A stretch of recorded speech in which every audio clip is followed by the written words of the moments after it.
Well, hello, everyone, and welcome to Voices of Experience, Wisdom, and Insights from CF Trailblazers. My name is Kirk Astroth, and I'll be moderating the session today, and we'll be introducing our speakers in just a moment. Before I do, I want to provide a few housekeeping items. This session is being recorded and will be available after the event on the CF Foundation YouTube channel, so you can find it there. And you'll be notified by email when the session recordings are available. We'll also be taking audience questions during this session, so we encourage you to submit your questions at any time in the chat box, and we'll do our best to answer as many of the questions as possible in the time that we have today. And before we begin, I want to remind everyone of our event conduct guidelines. I'm sure you've heard this before, but it's always worth repeating. Please be considerate, open-minded, and respectful.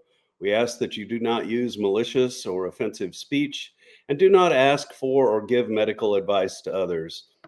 If you feel the event conduct guidelines have been violated, please contact a CF Foundation staff member via the help desk that's on the left side of your screen.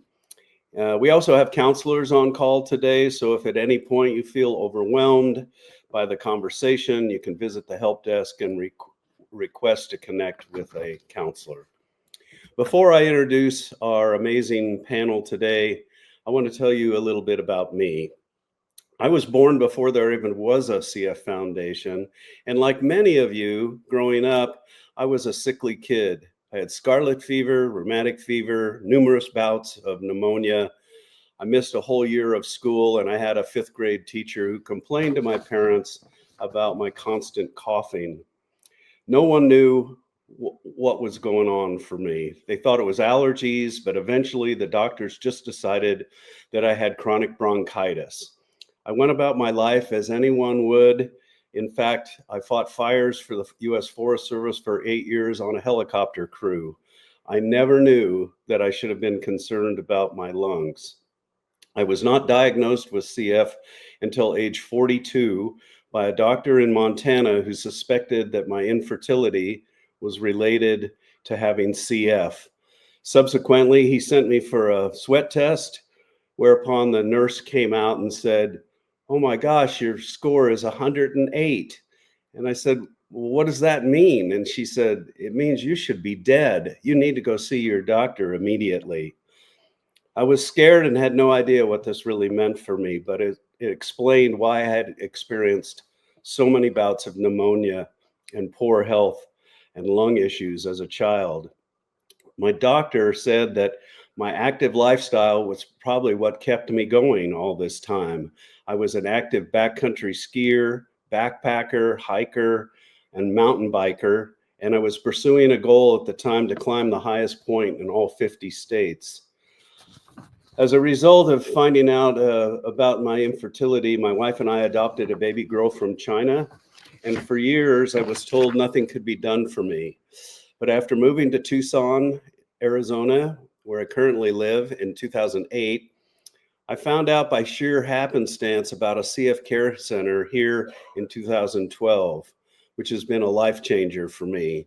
I went through extensive tests there and was initially put on Symdeko, then Kalydeco, and finally now Trikafta, which has been a big help for me. As a result, I am now very active with the CF Foundation as a congressional captain, a CF ambassador. I'm a member of the 65 Roses Club. I participate in Rose Up, Cycle for Life, and of course, BreatheCon. I'm now 72 years old and I still mountain bike 50 to 100 miles a week.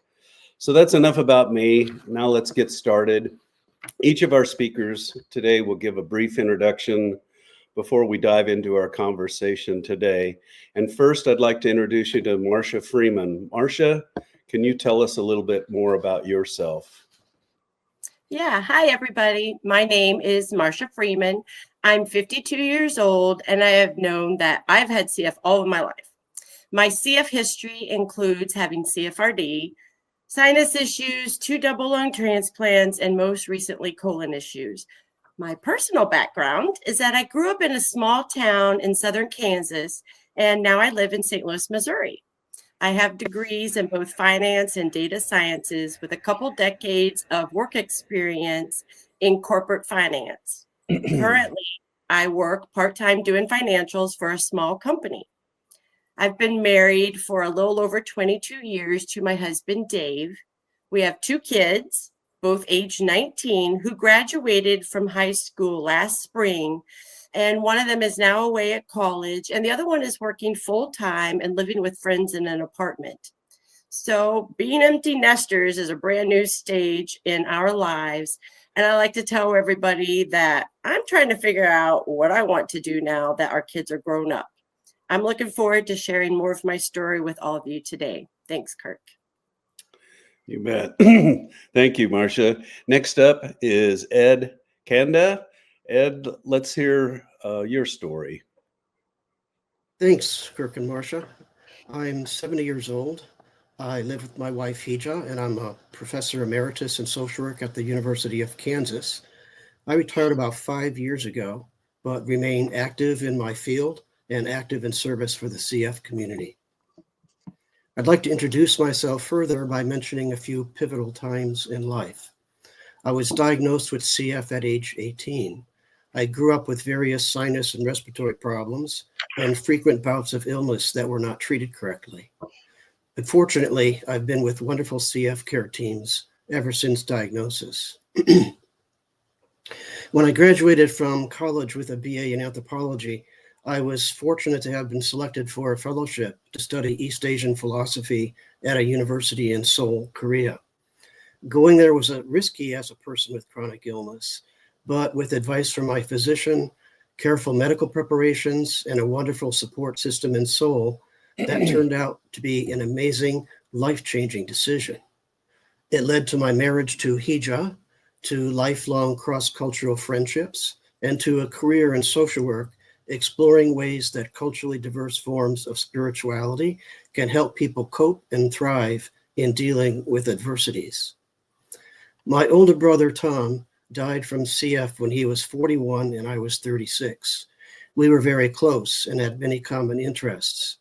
As he became severely ill and died, I had to learn how to be with him supportively and lovingly while not getting stuck in fear for my future or in survivor's guilt. Now at 70, I'm focusing on enjoying life to the fullest with my wife, my family, and friends. And my wife and I are happily honorary grandparents for the daughters of close friends. So thanks, Kirk. Back to you. All right. Thank you, Ed. We're looking forward to hearing some more about your story. Denise, we'd love to hear from you now. You care to share your journey through CF? Thank you, Kirk, and thank you, Ed and Marcia, for sharing what you shared. I'm Denise Thane. I am 60 years old. I live in North Carolina. I was diagnosed at 45, and I'm grateful, and I'm in a bit of shock to have the opportunity to be here with you all. When we are faced with opportunities, we all go through mental and emotional calculations of saying yes or no. And as you all know, having CF adds some complicated factors and variables into those calculations. Making the decision to be on this panel was one of those times for me. Would I be able to navigate the preparation while attending all of my medical appointments? Would I feel well enough to actually be here when the time came? But most of all, I couldn't help thinking of many other people I know that would be so much better suited to this honor, because we're all actually trailblazers. Every single person with CF, each of our family members and our friends, all of the people who work for and volunteer with the CF Foundation and other CF-focused organizations, every doctor and nurse and RT and dietitian and counselor and social worker in our clinics, and every specialist to whom we're being referred now for all the weird things going on. We are all learning and teaching and experiencing and sharing in ways that we never thought possible or even needful before. And yet here we are. All of us are independently and collectively walking this path. I wish I could see your faces. I wish all of the people that I have met could be here with me right now on this panel. Great. Thanks all for sharing. And I think what Denise just mentioned about we're all trailblazers is a good one. And as you probably picked up in this, our theme this year is one disease and many stories. And I think our panelists certainly exemplify that. The first question I'm going to throw out there is for Marcia. As a representative of this panel, as someone who's known that they've had CF for their entire life, you've had a lot of time to experience advocating for yourself and advocating for your own health. Would you tell us more about that, how you've done that, and what you may have learned along the way? Yeah, thanks, Kirk. You mentioned in your introduction that when you were diagnosed with CF at age 42, you had to start your journey on what that meant for you. Even for me, having had a diagnosis my entire life, I can recall when I first truly realized what having CF was going to mean for me in my own life journey. This realization happened when I was just in 4th grade, and I had spent a large amount of the school year too sick to be in the classroom and had a long stay in the hospital. While in the hospital that year, the nurse needed to get some blood work done on me. And I was so upset from being sick and was adamant that they were not going to draw my blood because I knew it would hurt too much. I'm sure I created a large scene in the hospital room. And so at some point, my parents and the nurse stepped out for a minute, and probably to regroup and address what they were going to do with me. Suddenly my roommate, because back in those days, we had roommates in the hospital. My roommate was a girl who was just a little bit older than me. And all of a sudden she says, you're going to have to do it. So you might as well just do it and get it over with. I probably looked stunned, confused, because then she told me that she had CF and she was scared too, but that we have to do these things just to take care of us. Until that time, no one had ever talked to me like that before. And somehow her words stuck in my brain. And I decided to allow the nurse to do the blood draw and whatever else they needed. But it was on my terms, not just being forced upon me. So she went home shortly after that day, and I have not ever seen her again since then. But I remember that advice to this day, and her too, obviously. And it was then at some level that I chose to start becoming my own health advocate and doing things on my terms. Now, as a teen, probably like almost everyone else who becomes a certain age at some point, I did understand the life expectancy statistics, and I purposefully decided to ignore them and plan future goals anyways. And at a time when almost everyone we knew with CF passed away before high school graduation, somehow I managed to graduate with honors, and then I went on to college. But then college had its own hurdles. I had to be in the hospital 3 different times during college. I had to withdraw from a semester twice due to health issues. Since we didn't have internet or really email didn't exist back then, I had to go visit my professors face to face when I needed to go into the hospital each time. And I had to explain why I was going to miss class, what was going on, and check and see if there was anything I was going to miss and need to make up. The one time that sticks in my head and in my memory to this day is when a professor told me that even though I was going to miss his midterm exam because I was in the hospital for a disease I had no control over, he was not going to allow me to make up the midterm exam. I do not support this decision now for many reasons, but at the time I got angry, talked with my CF doctor, left the hospital the afternoon of the exam, went to campus, took that test, and then came back to my hospital room. I decided that I was going to finish my degree no matter what it took. That's not all in college. My 3rd year of college at age 20, I was suddenly diagnosed with CFRD. Instead of being around the normal value of 100 or so, my blood sugar was around 675. There was no question of my diagnosis. The treatment back then, well, in 1993, there was no real information specifically about CFRD that they could give us. So I was sent to an endocrinologist who worked with me to treat me the best they could along with my CF team. I spent the next 15 years or so hating this diagnosis and telling my CF team how frustrated I was with it. It's only been through the use of insulin pumps, CGMs, better trained endocrinologists, and the fact that CFRD is now a large topic of interest in the CF community. Now I finally feel like I have a better grasp on this part of myself. I still look for opportunities within the CF community where I can join in discussions to see how everyone else is handling it. I'm not the only one in this CFRD journey, that other people are going through it too. And it helps me to talk with you. I want to hear your stories. So after I finished college, I moved to the St. Louis area where I eventually met my husband. As many of you know, dating people when you have CF can be a challenge. Just telling someone about your CF can make or break the relationship. Happily, my husband accepted all parts of me, and we got married in 2002. We had decided before marriage that we would not try a pregnancy, but would create our family through adoption.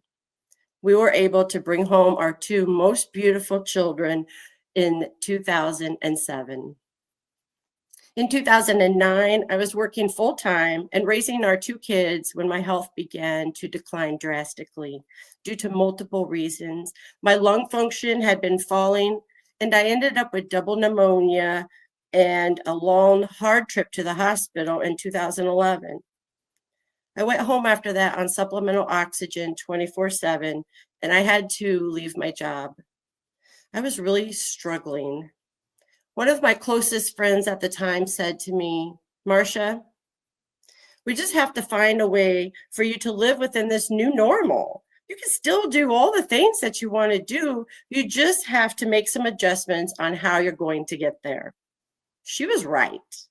We found ways for me to still take my kids to school, take them to the park, to meet up with friends, and to even do some traveling. Then in early 2013, I came down with influenza and was in the hospital for weeks, trying to recover from that. It was in that my CF team told me my options. Number one, go home, carry on with life as normal, on oxygen with my lung function hovering around 22%. They gave me approximately 6 months to live then, unless I became super sick again, and then it'd be less. Or option number two, I could get evaluated and listed possibly for a double lung transplant. Nobody had ever used those words with me before, lung transplant. But the truth was I was actually really relieved at this turn of events because, because I was so tired of it all, of being sick. I had also started battling hemoptysis at this point, which made everything even more stressful because those episodes of coughing up blood and sometimes even lung tissue would last 15 to 20 minutes. So deciding to pursue a lung transplant, my family, friends, and community started on a 4-month journey with me for that double lung transplant. We created a battle cry at the time of believe that a double lung transplant would happen for me, and believe that I would make it through the wait and the surgery. It helped all of us face whatever the future was going to hold. Our kids had just finished first grade at that time. What were we going to tell them? How would my husband carry on and parent without me? So many questions. People were praying and bringing us food and support nearly every day for 3 months. Then on July 5th, 2013, around 10:15 in the morning, to be exact, I got the call that I had new lungs. You never forget that phone call. The surgery had a few complications, followed by 3 months of healing and physical therapy.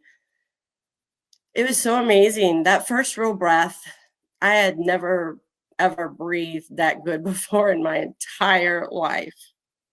And then I spent 2 years with those amazing lungs, doing things like taking walks, playing outside with my kids. We took a family vacation, horseback riding in the mountains, and I ran a half a marathon with one of my best friends. Then, unfortunately, 2 years from my transplant, I went into full-blown, fast-moving rejection. 9 months later, I was back on oxygen. 1 month after that, I was relisted for a second double lung transplant. This time, my lung function had fallen to around 14%.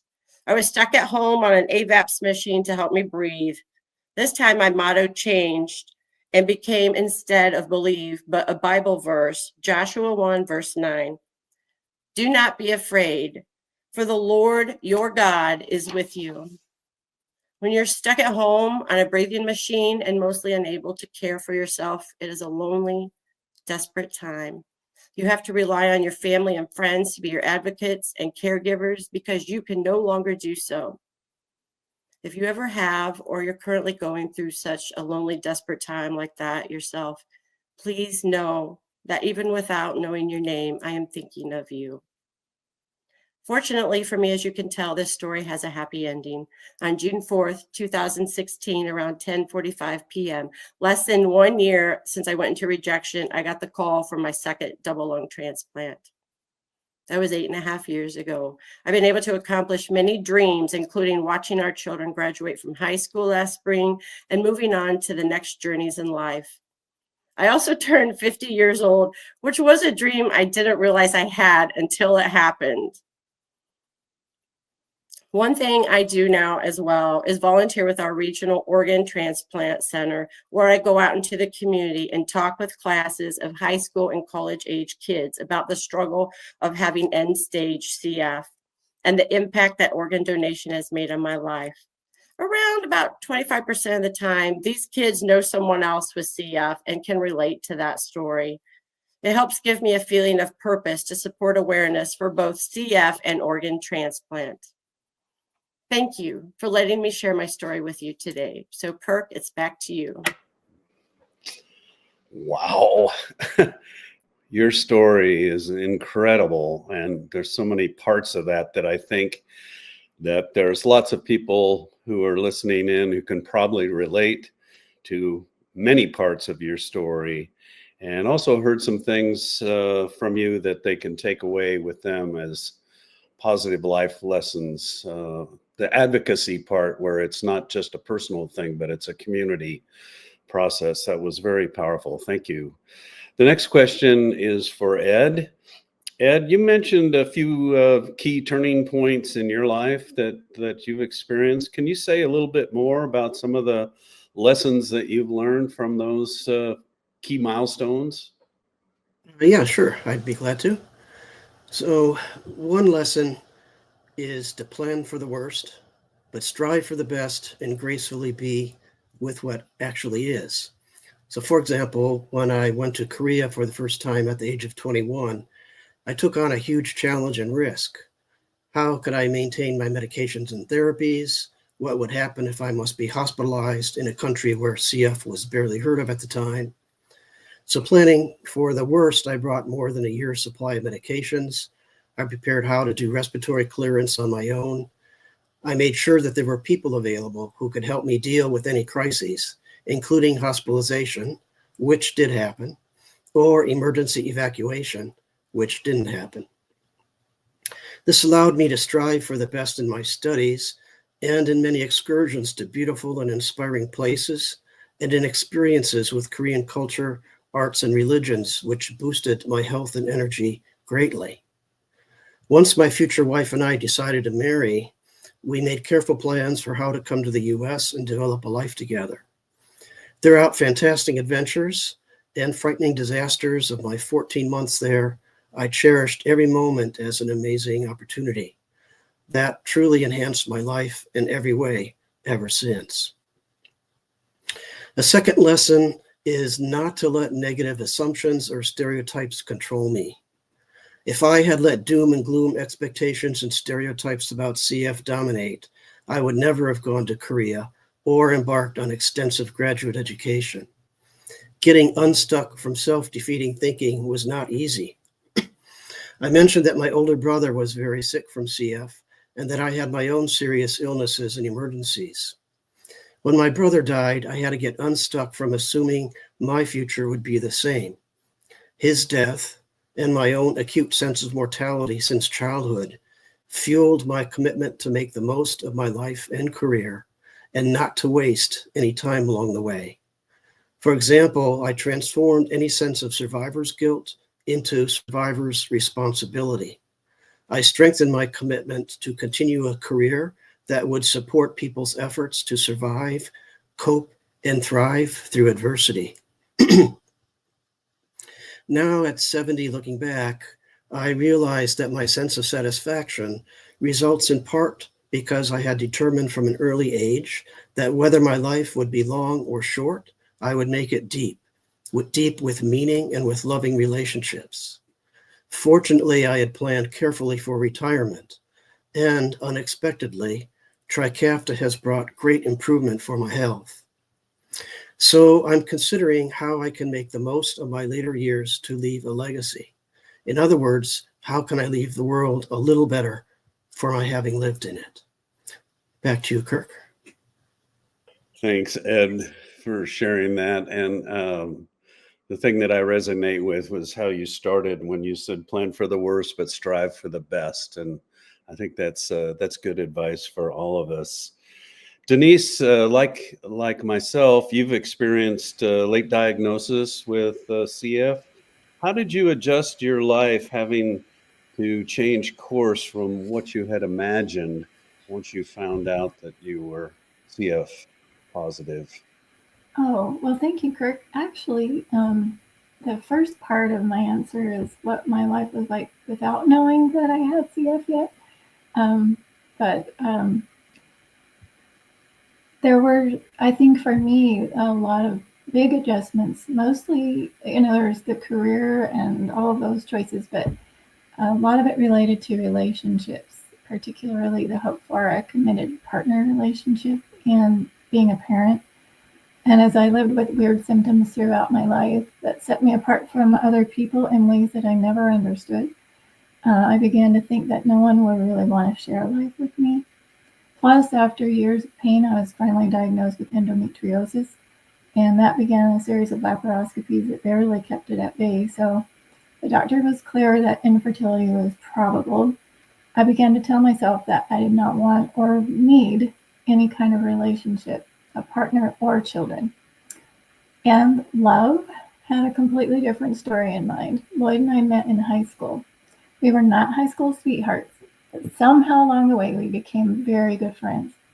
For my part, I knew I needed someone who was willing to learn to understand the true me so genuinely, that even if I experienced a disfiguring fire, that person would still love me. Thankfully, I haven't been in an actual fire, but we have been through many fires. Some of them health-related, some of them emotional. I kept fighting against the hope of this relationship because I knew that life with me would have its share of hardships, and I tried to push him away. But he was not easily pushed. I was finally honest with myself and then with him about why I couldn't commit, and he was honest with me. He told me that life with me was like going on a hike with a backpack. You enjoy the hike so much that even though the backpack gets heavy at times, you don't want to do the hike without it. I am ever thankful for the gift of wisdom to realize that if I spent my life pushing people and hopes and dreams away, I would be bereft of all the good things in my life. Well, we went to Mazatlan for our honeymoon, and I brought home a rare form of dysentery, and I was quarantined in the hospital. This was just a drop in the ocean of all the crazy health events, countless tests, contradictory diagnoses, clinic and ER visits, remarkably caring and often condescending treatment from medical professionals that we experienced over the next 25 years before my diagnosis of having CF. It was so hard, and it was so good. And during those 25 years, we both earned degrees, engaged in careers, and found family, but not in that order. That's the thing about having CF. You have many opportunities to change up your timeline. I had graduated from college and was teaching, but Lloyd was still going at college when my gynecologist told us that if we didn't get aggressive about trying to conceive right away, we probably never would. So I allowed myself to let a trickle of hope come in, and after 3 years of infertility came one of the greatest surprises of my life. We were pregnant. We had a biological miracle. Our son was born.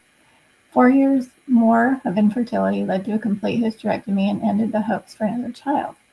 We pivoted to adoption, never feeling it was second best.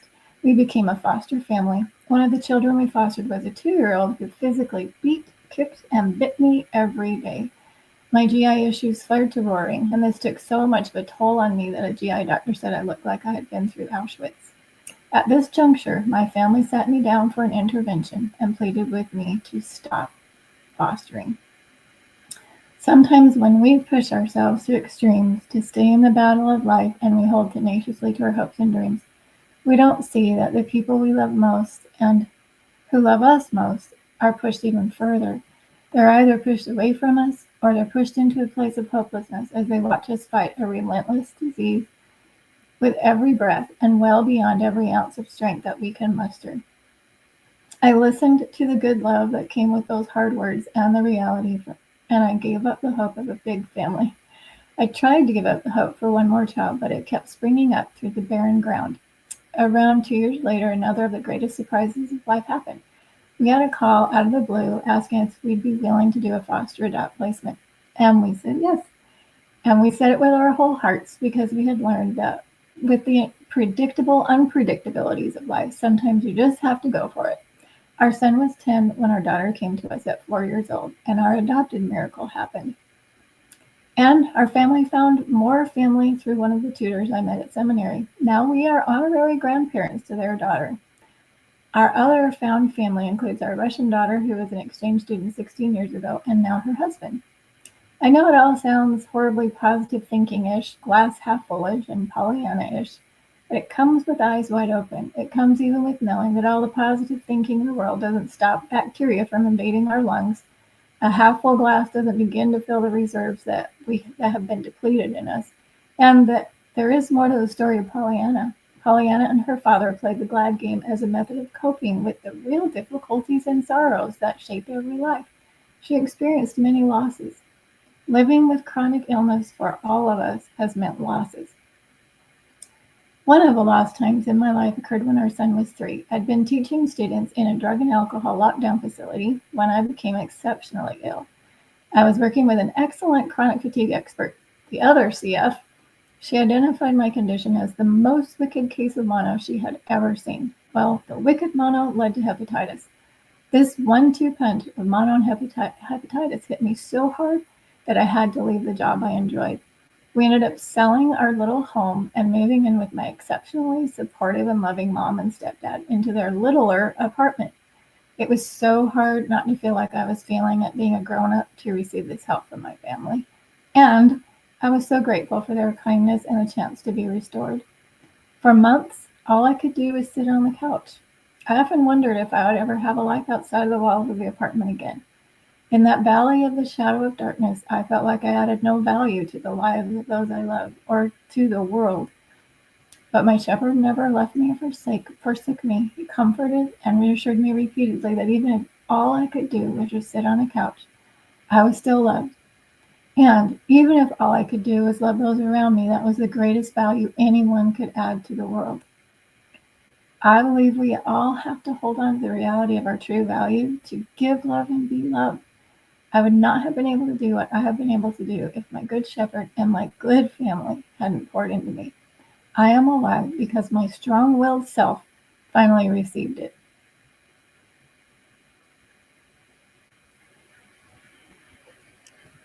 Thanks, Denise. Wow, what a roller coaster ride. And you've been hanging on and pushing. Amazing time. Ed, I want to come back to you and ask you, I'm curious how you're continuing to focus on your quality of life and creating a legacy as you get older. Tell us a bit about that. Sure. Well, one way I've been doing that since retirement is by participating in the CF community. For example, by service to the CF Foundation on various committees and consulting on CF and mental health research projects. I also co-founded the Alliance of Social Workers with CF for mutual support and to promote holistic and strengths-based perspectives in CF care and research. Another way is to make many of my career publications and resources available open access freely to the public worldwide. I also continue enjoying international adventures with my wife. For example, in addition to visiting family and friends in Korea periodically, We've been visiting the Czech Republic often over the past 10 years to pursue genealogical research on my Czech ancestry, to enjoy the beautiful country, and to work with Czech colleagues. Since I retired, I was a consultant for 3 years on a project related to my work on spiritual diversity and social work, funded by the Czech government and led by a close Czech friend and colleague. This has been deeply satisfying for me because it feels like completing a wonderful circle from the emigration of my ancestors to the US to my return to the Czech Republic. Nowadays, my wife, friends, and I, who are in the older age cohort, have bodily changes and declines. For me, that compounds with having CF. This is why I'm advocating for and appreciating greater attention to intersections between CF and aging, especially focusing on positive aging with CF and wellness through the end of life. All of this calls me to keep a stance of mindfulness in which I practice non-judgmental, clear awareness and appreciation of each moment, not controlled by assumptions, expectations, or internal negative reactivity. Many activities promote that, including regular meditation, meditative drumming, exercise, walking in the woods, and playing with my wonderful granddaughters. I'd like to finish with this last example of benefits that can come from staying open to possibilities. I never expected that my wife and I would be able to enjoy grandchildren without actually having children, but this is one of the miracles of my life. Back to you, Kirk. Thanks, Ed. That's great. Denise, I want to come back to you with one final question, and just how are you, and to ask, how are you currently managing aging with CF and the impacts on your life as you get older? Thank you, Kirk. And Ed, thank you. And Marcia and everyone, I just so appreciate what you share so much. As I'm getting older with CF, one thing I can't do is ask myself, what if? Because the what if game is a dangerous one to play. And so I diligently fight against it. I confess that sometimes I can't help but wonder, what if I had known I had CF sooner?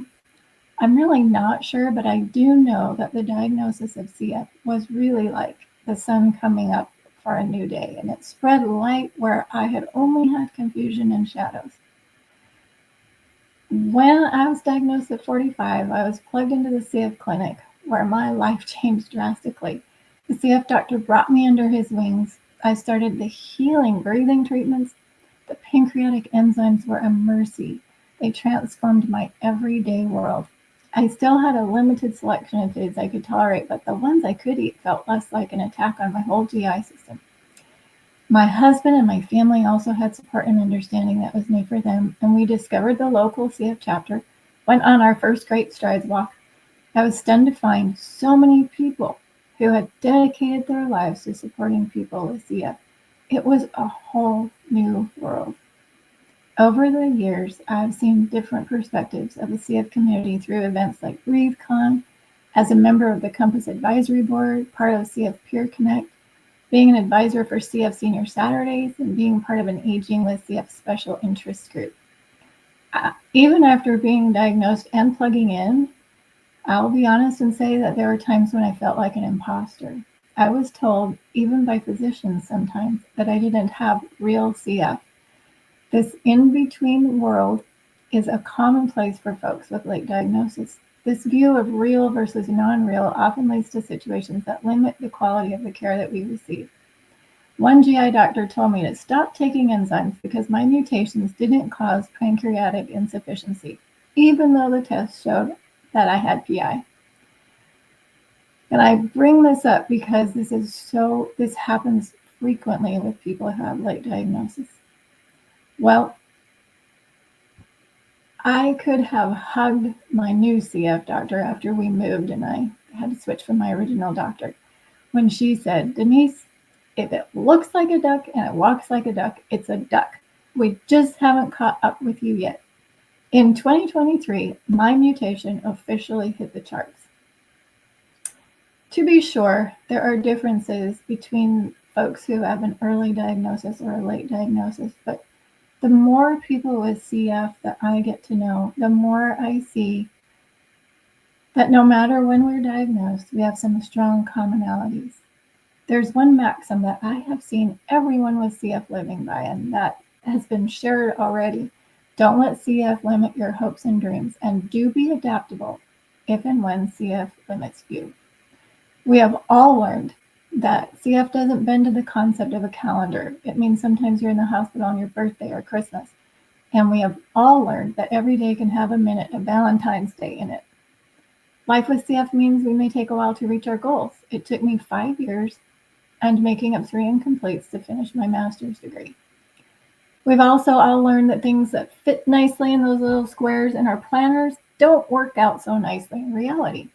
One very consistent characteristic of folks with CF is that we don't just dip our toes in the shallow end. We jump right into the deep end and we give everything we've got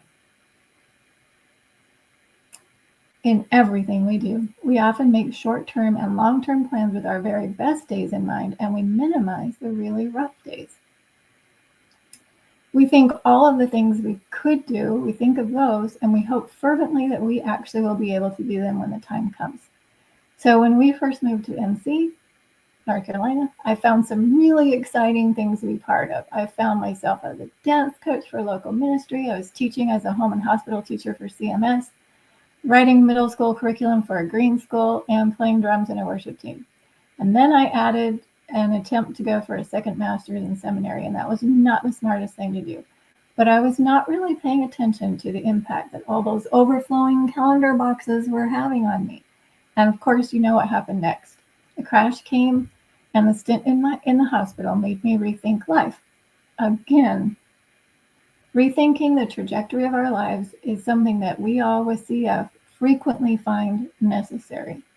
Several times I had to go from working full-time to part-time. I ended up in some surprisingly interesting and delightful jobs because of those needful adjustments. And I had doubts, honestly, every time I returned to full-time. One summer, with my NJ tube right out there, interviewed for my dream job of being an instructional coach, which is like being an assistant principal. I was very honest with the principal about my condition, and her words were, "Whatever comes, we'll work it out." Well, things came, as you know they do, and we did work them out, and it was very good. Life with CF can mean feeling like you are not being able to live up to your strong work ethic. I've noticed this is also really common for all of us. We get so used to going at 200% when we can, because we want to do everything we possibly can when we feel well. And then we feel like we're slacking when we cut back to 100%. And then when we hit the bottom, we feel guilty and we feel a sense of failure. Over the 26-ish years that I taught, hard to count with the part-times and everything, thankfully, I was able to finish every school year, except, of course, my last one.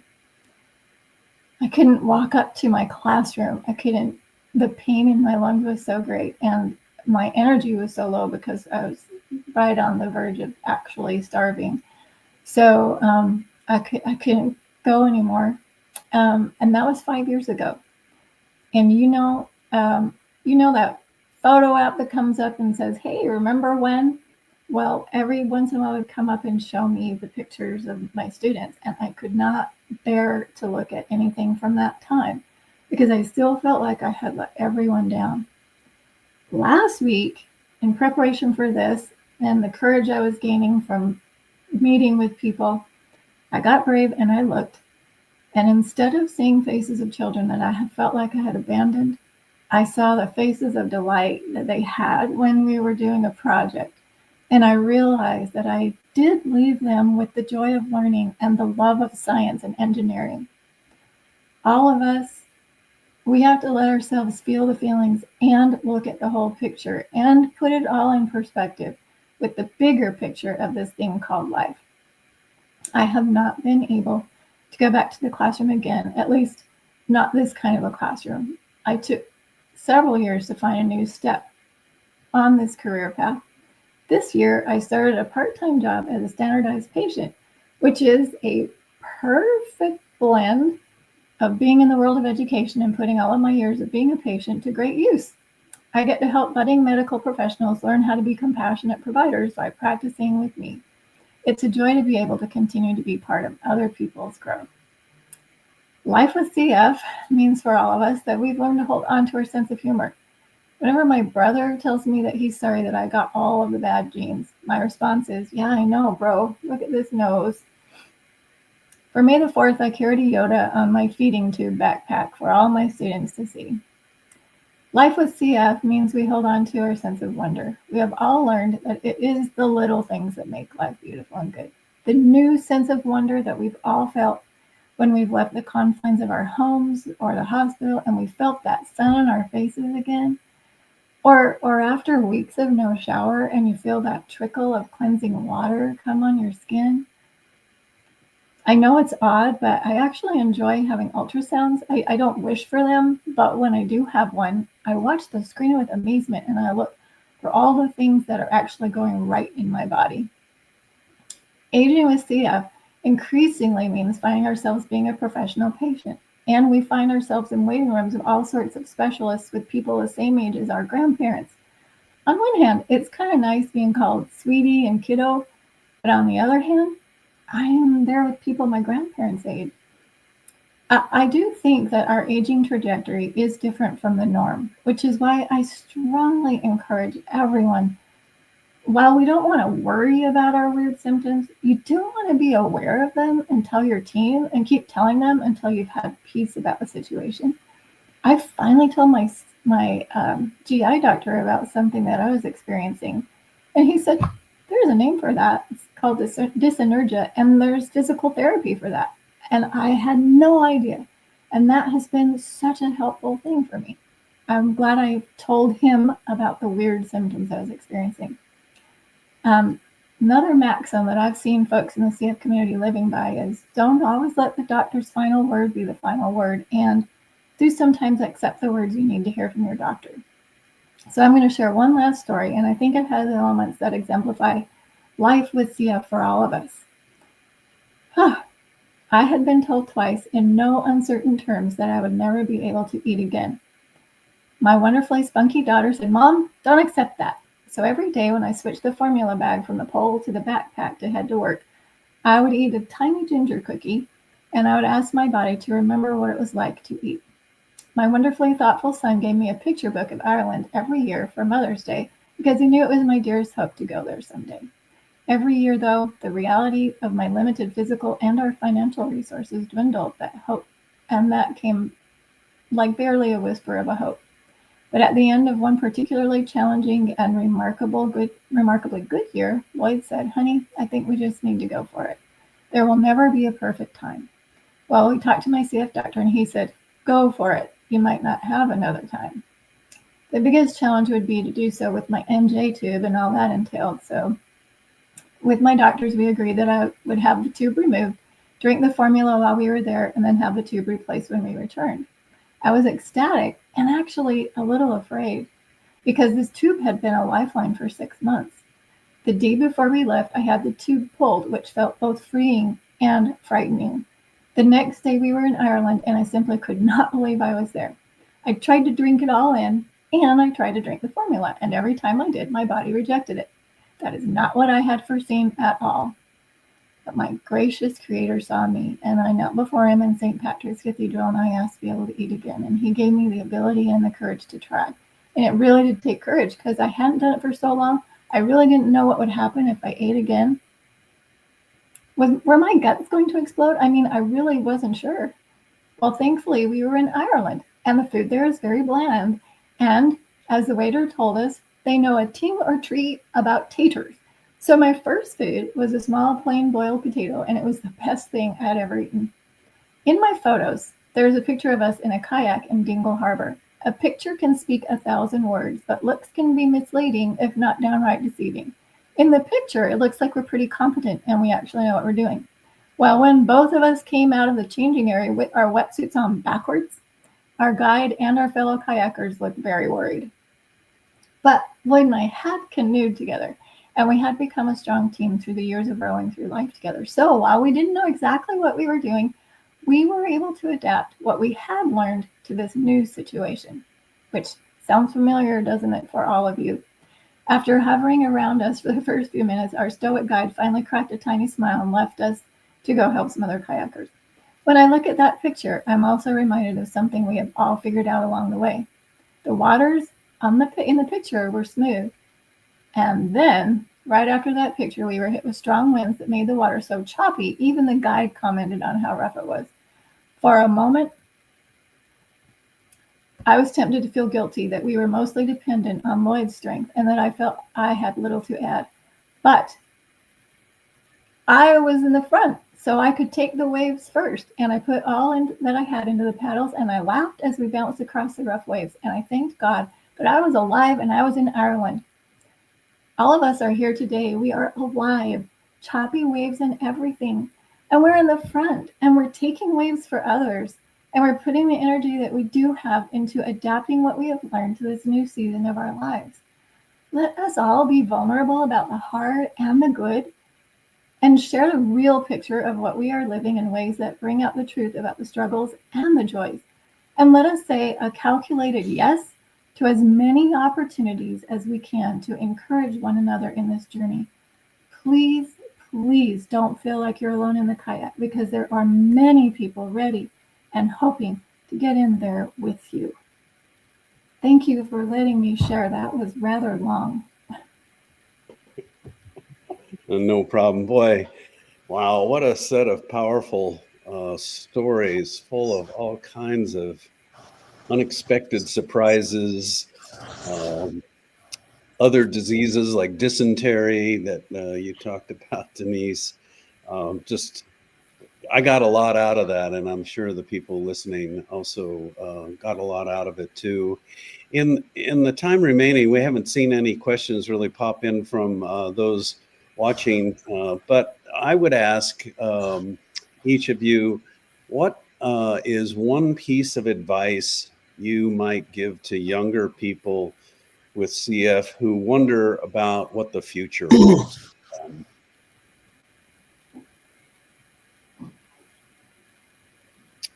Go ahead. Any one of you can start. What's one piece of advice you might tell people of your breadth of experiences and everything that you've experienced? One piece of advice to, I guess, give some hope, a sense of hope to people who are just finding out that they have CF, regardless of their age. What might you tell people? I would just say that unlike myself and Denise and Ed, a lot of the medications, treatments, all the things that many people with CF now have didn't exist when we all were either diagnosed or born, found out we had CF all of our lives or later diagnosed. A lot of those things didn't exist. And as someone who grew up in small town USA, a lot of people asked my parents and even myself, oh, my friend's child was just diagnosed with CF last week. I'm so scared for them and I'm so worried about them. What should I do? And even my mom tells these people, there's so much more to deal with CF now than there used to be. And I think that there is a bright, bright, bright future for anyone who's diagnosed with CF, especially if you're younger, because there are so many treatments, and maybe you can and maybe you can't take them all, but the future is bright. And as my teenagers would tell me, Mom, it's got all the feels. You can feel whatever your feels are, and it's okay to feel that way, but don't let that predict your future. And like I said in my talk, just ignore the statistics, because you're going to make your own path. We all have, and so will they. So yeah, I'd like to add something a little bit different, but taking off from the hopeful, inspiring comments from Marcia, going back to what I said about how I utilize mindfulness, because what mindfulness does is it always stays open to the future, but the key is to be clearly aware of what's actually happening in the moment and not to assume anything good or bad about the future. And it's being clearly aware of it means having a gentle, compassionate view of yourself and your experience. And it also means relishing and cherishing each moment. So if you live like that, then the best possible things can come out of what happens in the future. But each moment, each next moment is the future from the previous moment. So moment to moment, clarity, gentle, compassionate awareness. Even when I do my treatments like inhalation antibiotics, which could be a time-consuming hassle, or respiratory clearance therapy, if you can do that with a sense of appreciating the breath and letting the breath be a center point for your like the refreshing experience of taking in and releasing breath and connecting with the world. And breath, as we know, is actually a center point for prayer and meditation in all traditions. So that's just one concrete example. Great, thanks. Denise, do you have anything you'd add, or something that has come up health-wise that you would advise youngsters to pay attention to as they go on their journey? Well, as we mentioned, we find ourselves seeing a lot of different specialists. It just seems like you see one specialist and then you see 5 more after that. It just branches off, right? But I will say one that's been a bit of a surprise and was brought up a lot today with a group of seniors at CF Senior Saturday is heart issues. That is something that you want to keep on the radar. There are a lot of things you want to keep on the radar, but that's definitely one health-wise. I think that the other one is mental health-wise, because sometimes I feel like we are working so hard, and you feel like you're pulling at, like, to stay going. You feel like you're pulling this train uphill, but actually, in a way, you're going downhill, and all the feelings and emotions of everything that you've been fighting to pull uphill, they kind of come crashing behind you. And you feel like when you're going up the hill, you feel like you're staying ahead of all the emotions that could hit you when you're going through all of these experiences. They actually at some point hit. And I don't mean to sound negative or scary, but like what Ed was saying, if you're in the moment, if you're staying present, and if you're aware of the impact to your mental health while you're going through all these hits, and you're being real with the people around you about it, I think that's a lot, just to be aware that the mental health part is really an important part while you're dealing with all the health issues too. Yeah.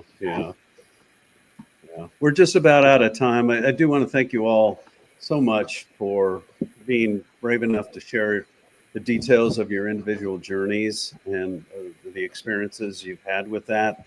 I want to remind people that there will be a satisfaction poll off to the side.